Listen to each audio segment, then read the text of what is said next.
Dans cette séquence, nous allons aborder la composante géologique d'un paysage. Les paysages sont d'une très grande diversité et sont façonnés par l'érosion.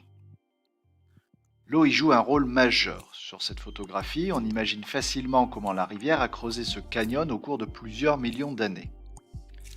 Les paysages dépendent aussi beaucoup de la nature des roches qui les composent et des effets que l'eau exerce dessus. On reconstitue ici facilement sur ce paysage de la pièce comment l'écoulement de l'eau a creusé et façonné ces roches calcaires, voire provoqué dans certains cas des effondrements, à l'instar de ces grandes dépressions que l'on appelle des dolines. La France est riche de la diversité de ses paysages, avec ici comme dernier exemple la côte bretonne de granit rose et ses chaos granitiques caractéristiques. Dans un premier temps, nous allons étudier un paysage local en prenant l'exemple du Cap Blanc-Nez, dont nous allons décrire la composante géologique. Le Cap Blanc-Nez est un paysage vallonné.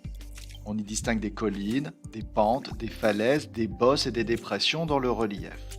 On y distingue aussi des éboulis et des zones de terre bien fertiles. Les roches sont de couleur à dominante blanche, il s'agit de calcaire et de marne. Il s'agit de roches tendres, facilement altérables et érodables. En s'appuyant sur un croquis du paysage étudié, on peut récapituler la composante géologique du Cap Blanc-Nez. On y distingue des caractéristiques du relief, comme des altitudes variées, des falaises, des pentes, des ruptures de pente et des éboulis. On y distingue aussi des caractéristiques des roches, la présence de sable, d'argile, de marne ou de calcaire.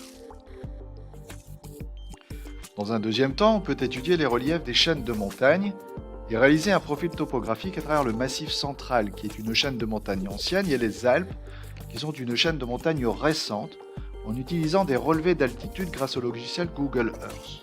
On peut alors compléter un tableur afin de montrer les variations de cette altitude depuis le point de départ à l'ouest du Massif central jusqu'à l'arrivée au-delà des Alpes. La réalisation du profil topographique montre que les Alpes possèdent un relief plus élevé que le Massif central. Ceci témoigne de l'érosion qui affecte les chaînes de montagnes au cours du temps. L'érosion des chaînes anciennes, comme ici les Vosges sur la photographie de droite, a commencé il y a bien plus longtemps que celle des chaînes récentes comme les Alpes, d'où ces différences d'altitude. Il existe en France une grande diversité des paysages montagneux avec des chaînes de montagnes jeunes comme les Alpes, les Pyrénées et le Jura, ou des chaînes anciennes comme les Vosges, le Massif central et le Massif armoricain. Ces chaînes de montagnes ont des histoires géologiques variées qui peuvent être retracées grâce à l'étude de la carte géologique de la France au millionième par exemple. En conclusion, nous pouvons rappeler qu'un paysage est constitué de reliefs avec ses pentes et ruptures de pente.